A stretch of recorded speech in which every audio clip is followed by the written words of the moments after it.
Cool. Good afternoon. I just would like to start off by saying thank you to have two people that are very similar to us, very culturally aligned. Maurice de Villiers, head of property for Villiers, Leon Lambrechts from Pepco. So honored to have you sitting here in this very dressed up couch with a lot of equipment behind the scenes here. If I could start off, maybe Leon, if you wouldn't mind just giving us a short introduction on yourself. Yeah, firstly, it's easy to free up time in my diary. It's not that full anyway. So happy to be out here in beautiful Pringle Bay and to have a chat with you, Chris. Or as always, lovely to work with you guys and spend some time with you. Born Cape Townian, was born in the city. Grew up in Parow, accidentally or incidentally close to where I work at the moment. Went to Stellenbosch University, then did a stint at UCT.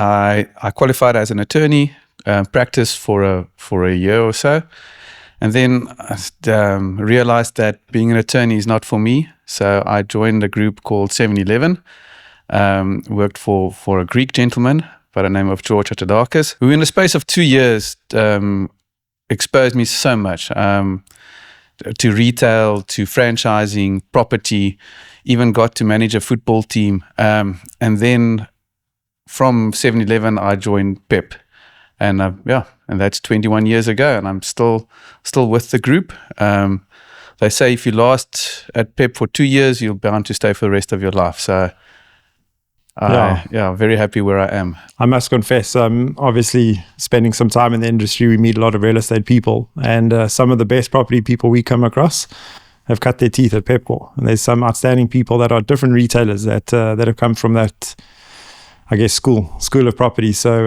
the one thing I can say about you guys, other than lasting long, is you definitely get around and you see the country. I think, Maurice, over to you. You don't need too much of an introduction, but for viewers' sake, I think it'd be great if you could give us just a similar feel as to how you've ended up at Woolies as head of property in your position. Share that with us. Yeah, thanks, Chris, and thanks for the invite to be here in such a lovely setup and place.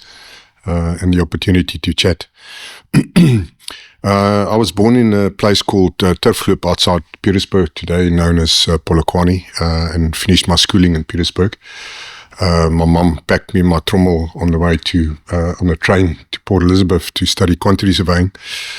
I was there for about 5 years, and then had to do at that age, obviously, to do military service. And then once finished, after a bit of travel, did my professional quantity surveying practical years, if you want to call it, in Belleville, and working for a small quantity surveying firm. And I always wanted to be on the other side of the line. I mean, obviously, you grew up, you don't necessarily have the network, not growing up into Cape Town, coming from the outside. And I really got a lucky break. I got into Old Mutual Field Services Properties. Amazing learning skills, probably one of the best for somebody just stepping into property, every aspect of property development, property management, selling of property, development of property, all aspects you can possibly put together. It was an amazing learning ground. And every little town that possibly had an Old Mutual rep, there was some kind of a property involved, and really got to know the country. And that laid a foundation for a lot of the work still today that we benefit from, being able to see every little small corner of the country. You never know where those building blocks is going to take you later in life. You spend your life behind the Aviscar, but it paid dividends. I think my second break really came into Woolworths was busy unbundling at the time. I did a stunt at UCT. I did my MBA as well, and Wooltrue at the time was a conglomerate of Massmart, today Massmart, and Truers and Topics and Woolworths. And they unbundled, and Woolworths came with a whole bunch of properties, corporately owned properties, and they had no systems and nobody to manage it. So I came in right on the day one with this, and I did that for about 10 years. So we mostly bought, sold properties, developed properties, mostly in the warehousing side, some offices and a retail scheme. I had a short stunt break, and then I had a phone call to ask me when my predecessor left if I want to take over, come back and have a chat about this. Yeah, I think retail was, once Leon says, I think you fall in love with retail. The one point is you never arrive. You're never on top of it. You never know everything. And if you enjoy the academic side of it, it's a career that you'll stick in for a long time. And I think other than myself and Philip and probably with some of the players that's been in this kind of role for many years. I've been now in this role for about 17 years. Yeah, there certainly has been a shift over time. And I Saki remember was the name I was searching for. Yeah. when I joined the industry, just quick introduction. I've been with Flanagan and Gerard for 15 years now. It's been an absolute privilege working with my best friend, Paul Gerard, and a heck of a family business. But I remember back in the earlier days, there were a lot of the gentlemen you're referring to, who've obviously doing other things now. But you were certainly there right in the beginning. And something that stuck out is I always remembered you often looked at our transactions from a development perspective. It wasn't just from a retail perspective. And I just find that interesting. You could sometimes, seems to me that you put yourself in our shoes when we're almost doing a sale job, because you've got both sides of the coin. That's quite apparent. But I must confess, even when I was a youngster, you've always given us time, and you've always heard us out. And it's been a pleasure working with you. I think maybe just to launch into it, and maybe Leon, this is something I'd like to just tap your brain for. What we've noticed is maybe shopping trends and habits, things that have taken place. We're seeing across our portfolio, there's no question that foot counts across the board are down. Turnovers are certainly growing from our perspective that we can see. But do you notice these kind of shopping trends and habits? What's your view on shopping trends in that kind of sector at the moment? Good question, and I know you're going to start with that one. So what we're seeing is the macros are tough for everybody at the moment. Like for like growth is tough. Although turnovers are up, but it's up because retailers needing to find alternative kind of income streams, and we can allude to that later. And what we've seen over the last, say, 5 years, the customer definitely has less money to spend, and therefore she needs to spend that wisely. So there was a definite move towards more value retail, and I think you've needed to become, once a shopping center goes beyond a certain size, it needs to be truly representative. If I just take our brands for Pep, for instance, you'd never think of having Pep in a super regional mall. Now, the biggest Pep by turnover is in a super regional mall. So centers had to become very representative. The value offering, and nowadays the off-price offering in centers are growing, and that kind of shows the customer has less to spend and needs to get value for their money. So that's kind of like a trend we're seeing, and one of the other, and I suppose it's because our country is not growing, the economy is not growing. There seems to have been an exodus of once Africa was seen as a great destination for the overseas brands. That seems to have almost gone the other way. So it's great to see the local retailers being innovative, coming up with new brands, moving into different segments. And categories. We had the Mr. Price taking on power fashion, going into the off-price. We're doing the same with choice clothing now. We're seeing there's a gap there. So I think we've got some bloody good retailers in South Africa, and we most certainly are excited to where the future is heading. Yeah, I found it interesting. I think you guys know that space so well. And maybe just for viewers, one of the first things Leon said to me is Pringle even a town, because there wasn't a Pep here. But you guys seem to understand that market well. Talk to us a little bit about the slightly more aspirational brands and the higher LSM brands, if I can even call it that. We've just noticed Refinery as a brand seems to be got good attention to detail, seems to be on the up. What's the take on that? Where's that brand heading? Yeah, well, the story of Refinery is actually, it was a brand that that was born out of necessity. We had the joint venture with the Australian crowd, under which we had the license to run the JJ stores.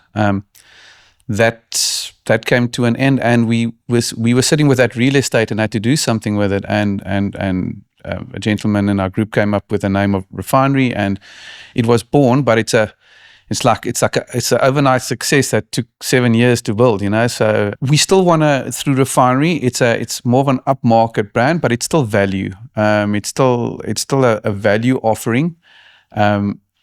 And the customer perceives it as good value, as a good quality for what they're paying. Because we are so dominant in babies and kids, we always knew that we had to expand the Refinery offering into kids. So we've rolled out Refinery Junior, which will cover the kids.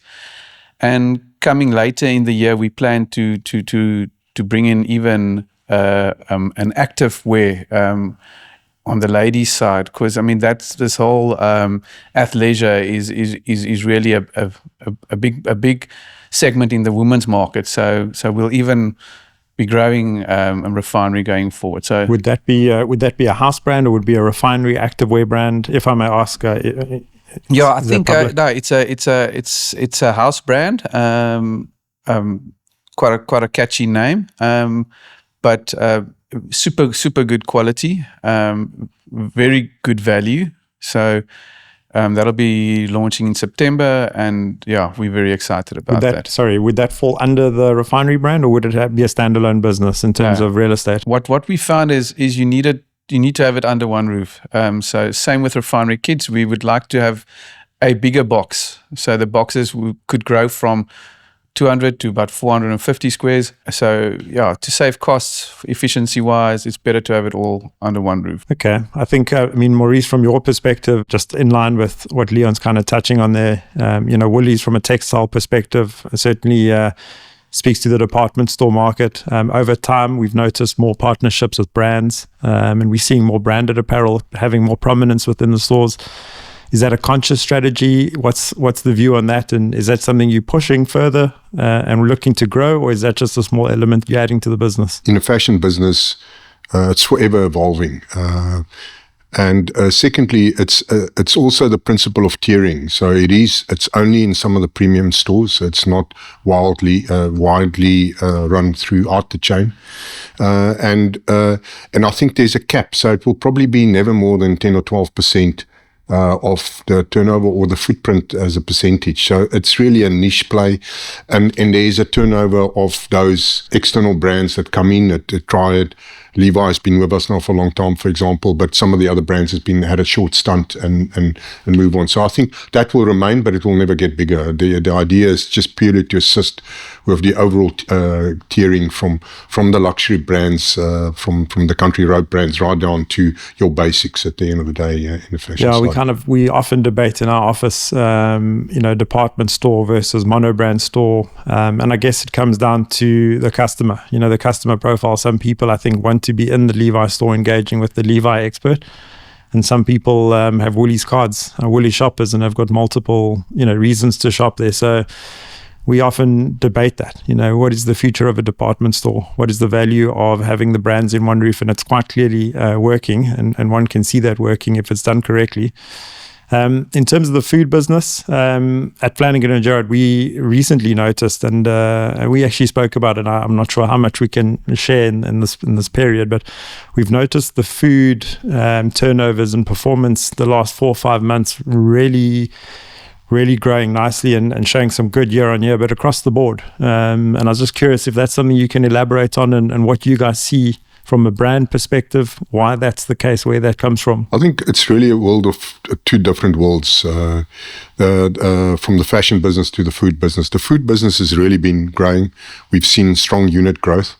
So not only is it like in the past, as the demographics, as the disposable income becomes tighter in the country, you can see the unit growth fall. Sometimes you can get a bigger basket The basket size are growing, but the number of visits and the number of transactions is dropping. But overall, you still growth. And I think in the last 12 months, we've seen some strong food growth come through with unit growth, which is for us very encouraging. On our side of the business, we layer down space, and one of the measures we keep on looking at is the gross space as a percentage we put down relative to unit growth. So if we put 3.5% space growth down for foods, we expect next year at least a minimum of